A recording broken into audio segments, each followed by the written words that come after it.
All right, listeners, we are at the Cardinal Shooting Center for SCTP Nationals. Is Day 5 presented by SKB. I'm sitting here with Dr. Bill Dickinson of Tetra Hearing Protection. He is this is actually second year sponsoring the SCTP. Yeah. Thank you so much for being here. He's on the grounds at Nationals, right in front of the trap fields, and thanks so much for being here. Oh man, I'm the one who should be saying that. This has been a treat. It was last year. It was probably we're in the middle of our. This is part of our we call it our rocket fuel that kind of propelled us to an awesome fall hunting season. But it really started right here this week at SCTP last year. 1 year ago. Yeah, unbelievable. So far, you've been talking with athletes, coaches, parents. What do you get as far as an overall vision for youth shooting sports, and how you factor in with that being a hearing protection company? Well, actually, it's an awesome question. It's probably a really cool place to start with that word, hearing protection company, and because I often find myself arguing both with myself and with future customers. They're like, "Oh, Tetra, you're the new hearing protection company," and I said, "Well, yeah, kind of." I said, "Really, we're the new hearing technologies company, and protection is absolutely a big part of it. But what has been lost in the hearing protection world is the hearing side." And so I kind of look at it that the whole vision and the goal of Tetra was to create an awesome, natural, fully engaged hearing experience that's 100% protected when the trigger's pulled. And it doesn't matter if it's a single trigger like on a turkey or a whitetail, or if it's a million triggers that are being pulled right here this week. So, but the whole vision of starting the company was to create an awesome listening experience and restore the hearing experience that most hearing protection, especially any non-amplified protection, takes away that hearing experience. So, yeah, so it sounds like there's a lot of science behind developing your product the right way, and you're fully qualified to do that because you're an audiologist. That's correct? Absolutely. So that's the doctor part. I've been a hearing doc for 30 years, and I'm 100% convinced the good Lord put me on the earth and to restore the delight of hearing. And that's I kind of got oddly attracted to that in college when I didn't grow up with a family member that had hearing loss, or I'm kind of embarrassed. I didn't know what the word audiologist was until I saw it at Michigan State back in 1987, and so.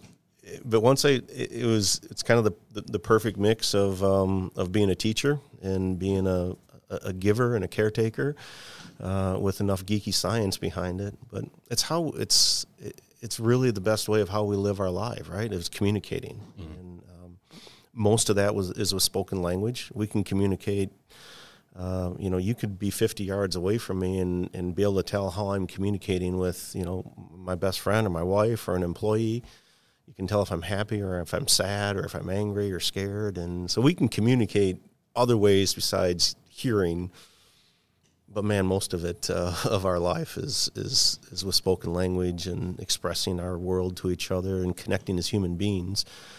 And that's what we're doing. That's why I say we're more than just hearing protection. That we're trying to bring that level of hearing experience to clay target shooting. Are you a podcast listener kind of guy? Are you too busy for that?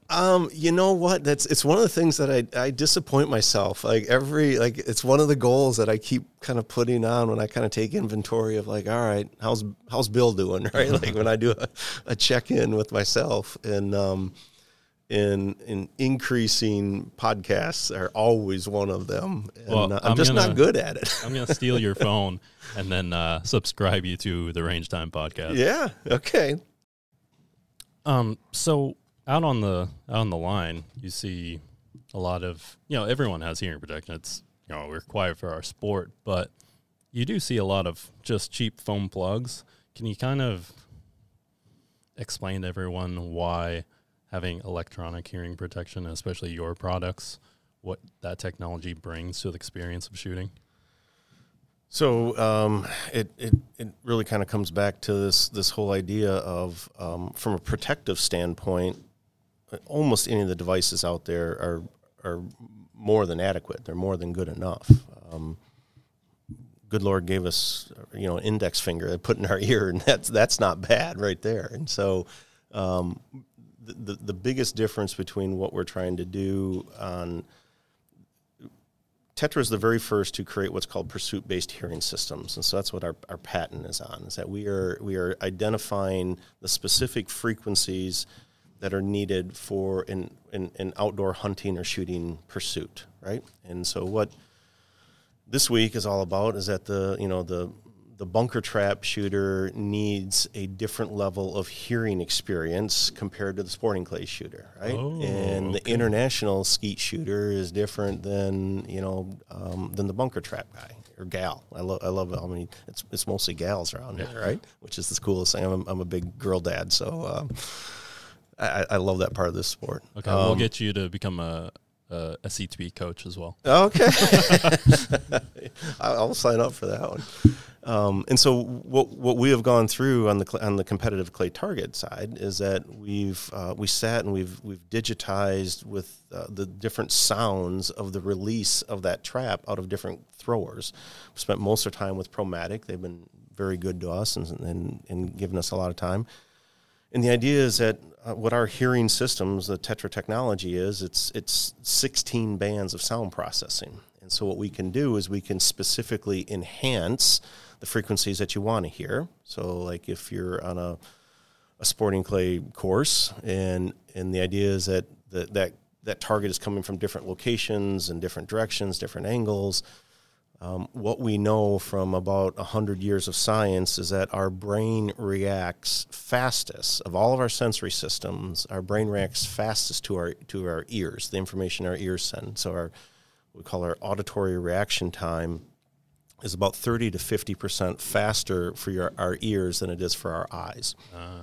So our brain knows that trap is coming because it heard the release of it, right? Or that target has been released, and they can expect the eyes. So the ears help prep the eyes to get ready, and then everything kicks into place that these guys and gals are awesome at, right? Mm-hmm. It's localizing the target, and gaining the target, holding the target, and all the stuff that they're coached and trained to do, and it's just part of their muscle memory. We're trying to get their ears to jumpstart their eyes, and that's what we're getting unbelievable feedback. So that's really, really cool. So it sounds like by using pursuit technology, using pursuit technology, these shooters can actually get on the gun quicker. Absolutely. And we're seeing scores come up. Everyone here is searching for that one last clay. Yeah. We've got matter of fact, I had a great conversation with this is the first time I've said it out loud to anyone, so a great place to do it, right? We've got product with Brian Burrows, who's probably packing his bags right now and getting ready to go over. He's one of the U.S. clay Olympic shooters for bunker trap, and dude's freaking amazing at what he can do. And he just got introduced about 3 weeks ago to Tetra through a friend, and he reached out to us, and we had a great conversation yesterday with his experience with that. But his whole thing, like, how do you make him better, is a fraction of a clay, right? Right. But listening to, I wish that call could have been a part of this, Tom. Like, it kind of gave you chills. Like, he just talked about, for as long as he's been shooting, that he's never been so connected to the course, to the gun, to the people. Like, wow. And he was doing a lot of coaching over the weekend. And he's like, the ability to be able to communicate with the students and to be able to talk and engage. He goes, it was just a better human experience. Mm-hmm. And I'm like, I'm going to have to use that somewhere. Okay, Brian. Tetra, hearing the hunt, but also a better human experience. But that's where we kind of come back with, we're leading with the hearing side of it. Yeah. And I think it's even more important.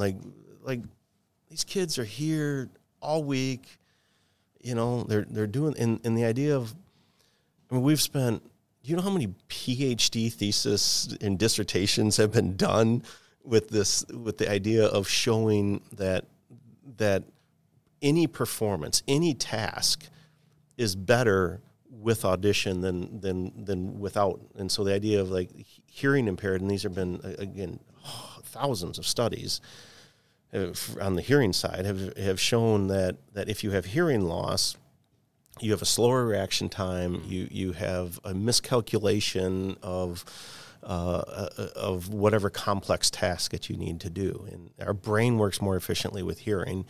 And what do we do when we put foam plugs in or molded plugs? Is we give ourselves about a 20 or 22 or 25 decibel hearing loss. A disadvantage. Yeah. And when you start kind of bringing that all around, I can't tell you, I mean, we had probably 30 conversations with parents and coaches who their eyes just get big. Like, it's so funny when it's so easy to tell, like, when they finally get what we're talking about, right? And they're like, oh God, I've been doing this 26 years. I've never thought about it that way. And so, it's been fun. It's a great group of people. It's a great organization, but the families and the athletes are just what kind of makes, that's the sparkle with this whole event, right? Yeah, I'm so glad you guys are here, and thank you for explaining, what you guys do. So those different tweaks that they can make to their hearing protection unit, is that on all models, or how does that work? Yeah, super good question. We have 3 different form factors, and so we talk about if we kind of try to boil it down. We have an amplification series, which is really used for exclusively on the hunting side. So it's gun suppression or shot suppression. It's not what I would classify as a hearing doc is full hearing protection.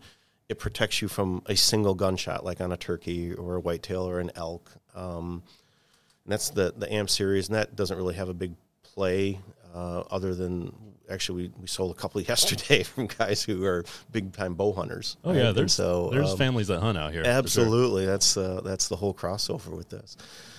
On the Shield series, you have 2 choices. It's either a universal fit, which is what we call the Alpha Shield, and that's what we've won 2 or 3 big awards. Matter of fact, we're going down to Houston here in a couple months for the NRA annual meeting, and we're receiving their Golden Bullseye Award. Oh, and it's on that form factor because the idea is that it fits very, very, very closely to a custom molded device. We spent about 15 months designing and tweaking and adjusting to get that fit, and then you have different tips and different material tips that you can kind of put in because everyone's ear canal size is a little bit different. And then we do a full line of custom product too, and about a third of our business is still custom. I thought it was going to be about 10%. Because it's again what we spent so much time trying to figure out, just to give a premium experience, but with a universal fit. And then once you do that, you have 2 levels of technology, what we call a 60 or a 90. The 90 level lets us program your specific hearing. So if you have a little bit of hearing loss or a lot of hearing loss, we can go in and correct for that and compensate for that with the 90 level.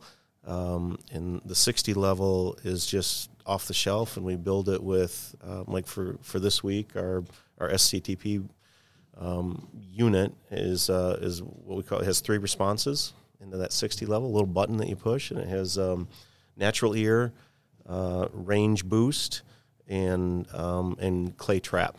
And so, like, the clay trap is the one we the only thing we're amplifying is the release of that clay, that thrower, that chromatic thrower. And I could talk forever. I know you're supposed to ask questions, but no, I'm glad when these conversations just go off on their own. And it's natural. Yeah. So hearing protection. I want everyone to take it very seriously, and my background before this, I worked at Silencer Company, so I think you and I could geek out on hearing protection for quite some time. But the hearing enhancement of your product just sounds so advantageous for the shooter. Yeah, well, probably more than most of us understand about both the consumer and the technology on the suppressor side, and I know there's all kinds of Man, there's all kinds of drama on that, and it is what it is. I from a science standpoint, I continue to be impressed with the commitment of making products and usable products that both competitive shooters and hunters will use, and that the vision of the suppressor industry is very consistent with kind of again what we're doing at Tetra. Is that noise isn't bad, because it's not that the gun is bad. Don't not shoot. Don't not go. Go buy your 3 cases of shells and have a great duck season, right? Like, I mean, if you're going to pull the trigger that much, like, have a ball. Just be responsible and protect your hearing, right? But the problem with that, Tom, is, and this is where I hope that some of the advantage of what's coming out on the technology from the suppressor side will just kind of change more general public opinions.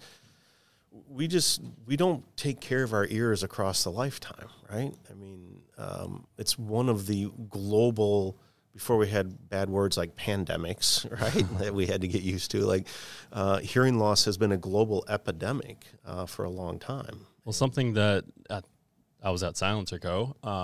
Something that we always talked about was, the VA, as far as claims, I think hearing protection was number 1. Don't quote me on that. No, you're right. To be specific about it, is the number 1 most often claimed and highest paid out is tinnitus and hearing loss, and just all that exposure gets those ears. Tinnitus is ringing in the ears, and that's the ear's way of saying ouch.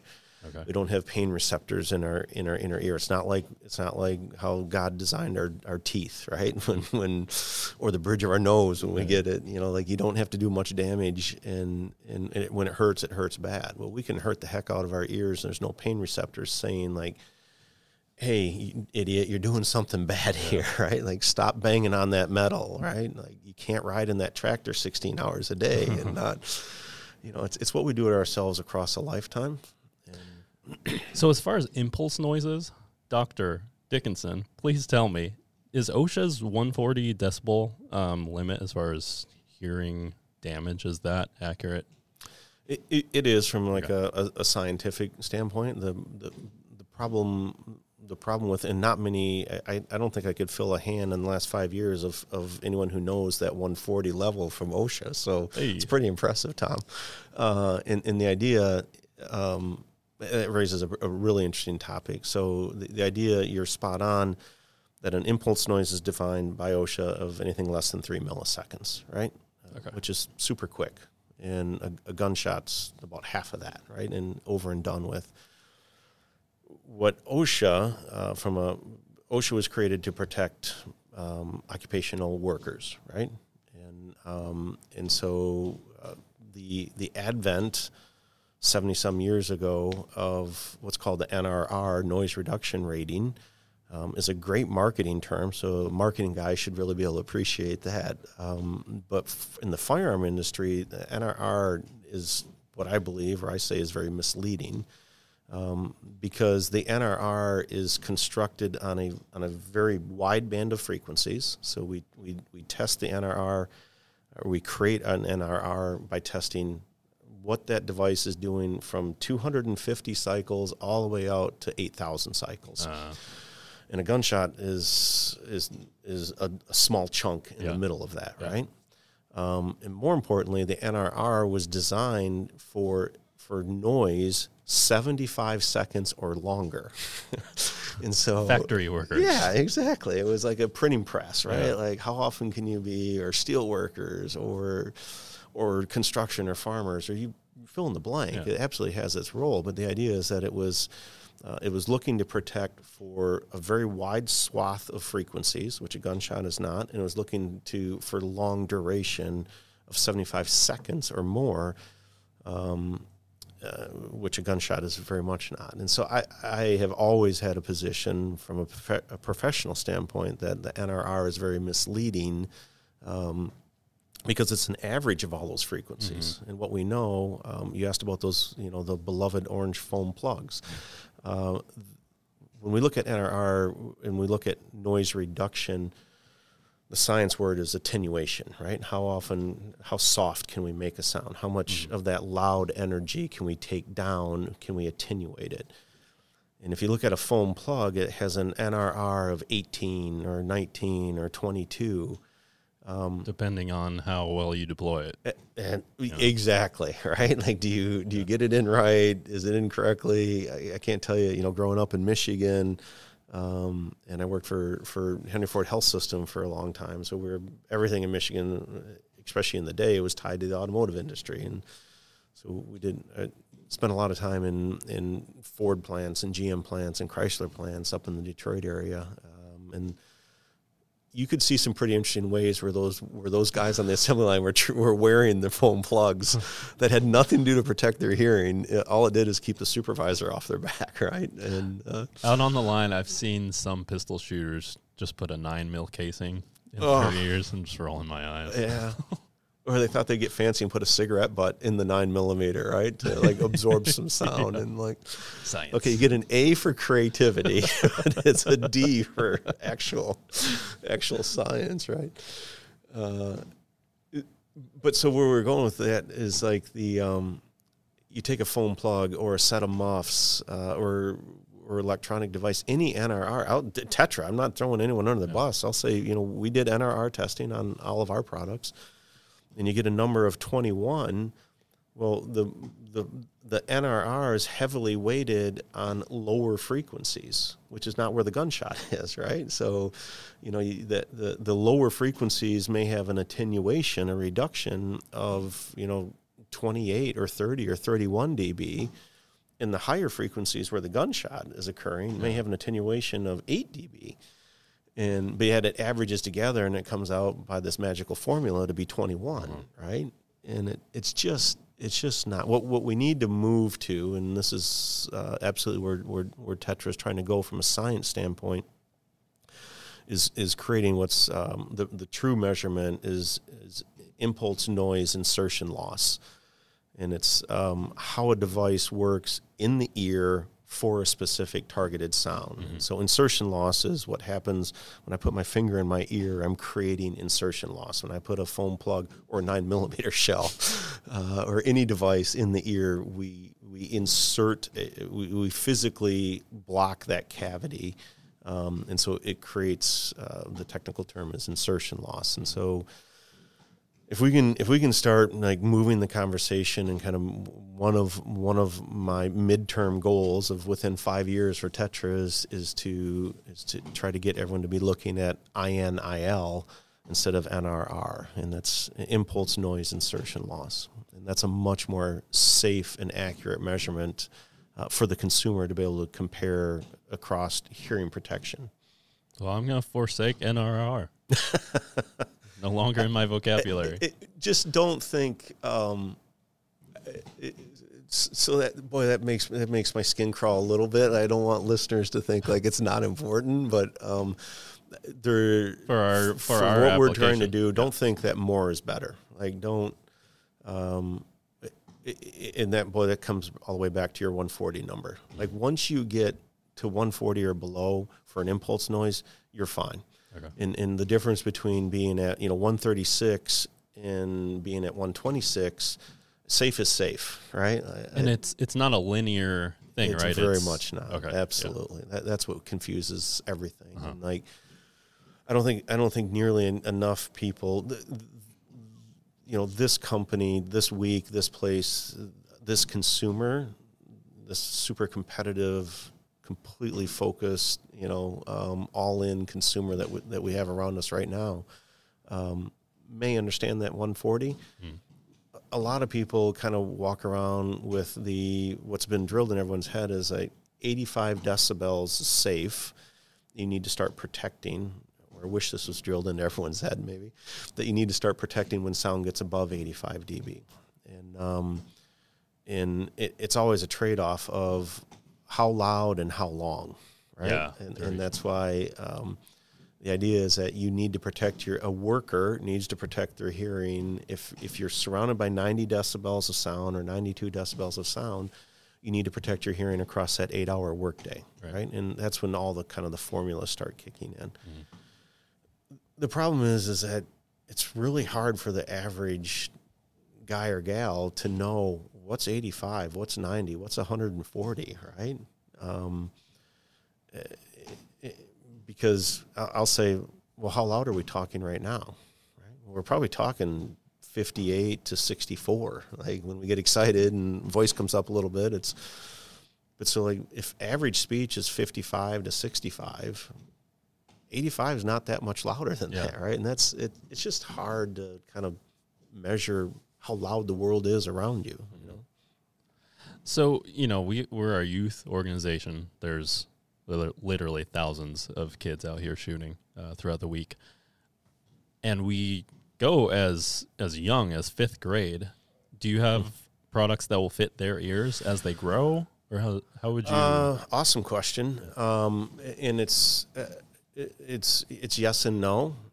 So the as you grow is a really interesting part. So we have on our custom line, we have an unlimited remake. We'll do a remake a year up until age 16. To kind of give perspective, most of our anatomy, we are adult sized by about age 8, certainly by age 10. There's some stragglers, so there may be, if there's a kind of a late developer, for if a kid's going through puberty late and something like that, or if they go through some big growth spurts. But almost always by age 12, our ear canal size and all of that is going to be the same size. It may sag a little bit 50 years later down the road, but it's going to be about the same size. But to kind of take that worry, if you go with a custom product, we will do a free remake, once a year if we kind of go through those growth spurts, if we need to do that, up till age 16. Our universal fit, it really depends on the size of the ear. I mean, I've got 6-year-olds wearing it, which is probably the youngest. He's a pretty big boy, pretty big 6-year-old. And we've got a ton of 8, 9, 10-year-olds that it fits fine. They were part of the molding process when we were working on that universal fit. Okay. I also don't, it's probably a good time, I don't try to hide behind. It's the number one research and development project that we have going is how to get smaller and less expensive product for youth and early hunters and right now we've got some phenomenal stuff going right now as far as like show specials that while we're here on pricing, but our regular standard, everyday price starts at $700, $699. And that's a lot of money in my world. And I know it's a lot of money in everyone's world. And I can defend it all day long on why that price is that way. And it's because we're using such high-end premium circuitry and doing the types of stuff to sound that we're trying to do. Our struggle is for our R&D team is and you have to have some insights on this on the suppressor side of technology. It's hard to maintain if your target is a premium sound experience, it's hard to maintain that with lower quality guts, right? Yeah. It's just the microphones, the amps, the receivers, which are the speakers, like the hours you spent into R&D. Yeah. I mean, this technology that I'm glad we're explaining, because, just walking by a booth or glancing at maybe an ad or a website, you might really not understand what you guys are providing here. Yeah.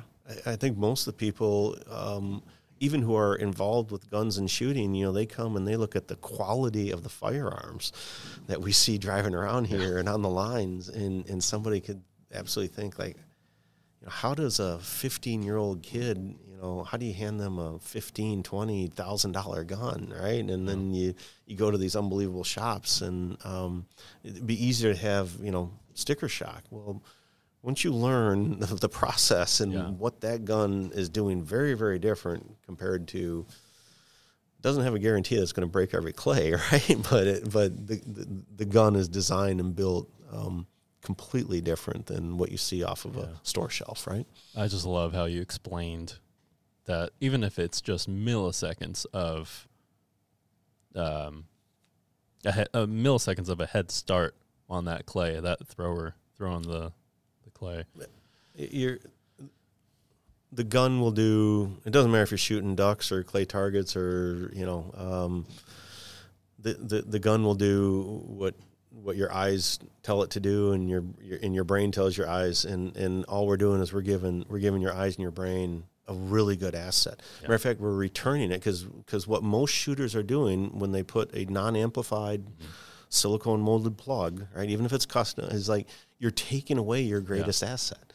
Our eyes give us information on 135 degrees in our world, right? At some point, I have to move my head in order for my eyes to give my brain more information on what's going on in my surroundings. Our ears are constantly giving our brain information from 360 degrees, right? And part of that auditory reaction time is that the brain has to decide what is the signal of interest, what am I here to do, right? When you're on the line, that's super easy. When you're in a noisy Mexican restaurant, it's a lot more challenging. Then you put hearing loss on top of that, and then the brain really stresses out, because now the ears are sending the brain a whole lot less information. And I mean, that's been a part of my world of restoring that. And so my goal, when I walked away from this cushy corporate job, 4 years ago now, and talked my wife into being poor for 3 years. So I'm just like, give me 3 years, hon. Thank God she believed in me. Was to, how can we stop or at least slow down the progression of hearing loss across society, right? And then how can we give people who already have hearing loss a better hearing experience doing the things that they love to do? Yeah. So that's so cool. Well, so if they're not on the grounds at Nationals, where can we find more about Tetra Hearing? Yeah, super. Well, you can chase us down on social. We're on Facebook, Instagram. We got what I think is a pretty awesome website. We spend a lot of time, a lot of money on the website and making it as educational and engaging and consumer friendly. It's tetrahearing.com. And of course, on the MySCTP website, if you go to sponsors, we've got a link to their website right where they're at. And that's where I have learned. I shouldn't say I've learned how critically important in this industry relationships are in the last 3 years. I've known that my whole career. Like, I look back and at some of the best highs and lows of my career is really about connections with the lows were bad circumstance with people, and the highs are all about teams and people and the most successes with that. And boy, that's true here. And finding the right partners in this industry has been an absolute blessing. For us, you guys are absolutely on that list. Everyone involved here, the whole shooting sport industry, I think is pretty fabulous. And so we try to do that. We try to, like, if you're a diehard serious clay target buster, there's a space for you, in Tetra and on our website.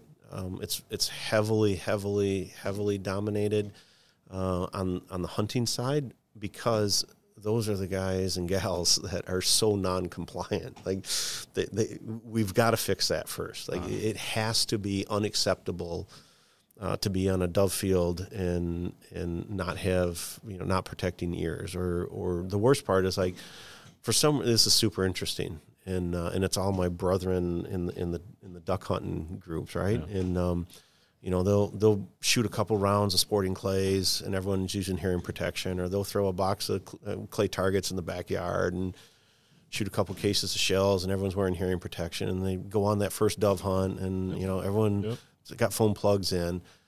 But man, you can't find a foam plug or hearing protection in that duck blind, right? And like, why here but not there? Yeah. And that's what we're trying to say is, like, you're causing. Actually, it's that loud calling in that duck blind in the goose pit that's causing as much or more hearing loss than that 12 gauge, right? Sure. But just the volumes of that call, and again, you're calling 10, 20 times more, making more noise than shooting. So I watch Meat Eater. It's on Netflix. It's on YouTube, and he never has a suppressor. He never has hearing protection in. It drives me crazy. And Steve's an awesome guy, so not calling that out, but like we need to do a better job. That's absolutely one of the goals going forward this fall hunting season and going forward is finding these great partners that we've, it doesn't matter if it's a Duck Commander or Benelli or Higdon Outdoors or Ducks Unlimited, Pheasants Forever. And like, we've got to make that unacceptable. Like we can't, because the worst part is like those are role models for the youngest, sure, right? Sure. And the most impressionable. Yeah. And we do it to ourselves. Families do it all the time. Like that 8-year-old shouldn't be so excited because he finally gets to go on the big boy hunt with, to duck camp with, Uncle Tommy and Daddy and Grandpa. And you get in there and there's no protection to be found. Like it has to be, we make everyone put seatbelts on, right? We design cars with airbags. We design and that comes to mind as probably one of the biggest. The month before we commercially launched, my son was 16 years old and was with a buddy driving out to Bass Pro to buy poppers because they were going to fly rod fish for bass on a farm pond, right? And they got in the middle of a 6-car pile up on I-40 in Nashville. And when I got there, and every person involved was okay by some miracle. You look at the truck they were in, and you would think nobody survived. And if it wasn't for airbags and seatbelts, yeah. And so it was technology and behavior, because I would have had the worst day of my life. I still kind of get emotional just walking up on that scene and seeing my son there. And the airbag and seatbelt saved his life and his buddy's life. Right, and it's that level of what we're doing with Tetra, and that's why I kind of had fun in the beginning saying we're a hearing technologies company. We got some unbelievable stuff coming down the road on because what we do to our ears, which only damages our brain, is really we should stop calling them ear protection. This is brain protection, right? Like the ears is the number one gateway of information to our brain. And when we mess up that filter and permanently mess that up across our lifetime doing dumb stuff, and I want to be careful with that. I mean, there's an awful lot of very brave women and men that have been giving us our freedoms, our liberties, that lost their hearing, not doing dumb stuff. So I take that back. I shouldn't say it like that. But when we stand too close to a speaker at a concert and blow our ears out, right? We do a lot of dumb stuff to our ears. Yeah. And so we're trying to stop that, and we're trying to change the conversation and make a great product so there's no excuse not to have it in your ear, because there's a lot of not fun things about not being able to hear, and so that's why, especially on the hunting side, that there's so poor compliance. Improving performance, improving the experience on the shooting side, and just like protecting the brain on the hunting side. That's what keeps us going every day. Well, I'm so glad you guys are here with our youth, explaining to them what is at stake and what kind of advantages they can get on the line. If they are here at Nationals, you guys are right across from the grandstands. Yeah. And can they try out the product? Absolutely. We got a dozen demo sets. You can put them in, go pull triggers, walk over to CZ. Everyone goes over to CZ and shoots the flurry. Like that's the big thing. Yeah. If anyone hears gunshots in the background, that's what's going on. But what a great place we got duck calls. We got about 3 dozen brand new. We don't have to use anyone else's duck call. You get to keep it, and so come on down and see us blow a duck call. And if that's your thing, which we see so much of that, that's the cool part, is like we get to put our camo hat on, and then we get to put our nice, competitive clay target hat on, and try it on. We got a good team here, a bunch of guys that are that will talk your ear off if you let us. And talk about getting a hold of us. Call us. When you call, you're going to get Bill or Matt or Julie or William on the phone, and we'll walk you through it. We'll chat with you online. We are here to help you have a very educational and engaging experience. It's a big investment, and but investing in yourself is probably not a better investment, right? Yeah. So. Well, thank you so much for sitting down and talking with us, explaining the product and the science behind it. Thank you so much for your support of the Scholastic Clay Target Program. Can't thank you enough. And thank you for being here on the ground at Nationals, the largest Nationals to date.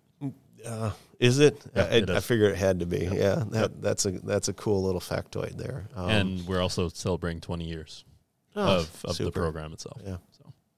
There's no surprise. It's one of the best well-run and easiest to navigate operations that I've experienced. And so very cool. I appreciate the time. And we'll, if you're listening to this and it's still middle of the week, we're here till Saturday afternoon. We pack up and do the long haul back to Nashville. Okay. So he's through it come see for us. the entirety of the event. Awesome. Absolutely. Thank you, Tom. Thank you. All right.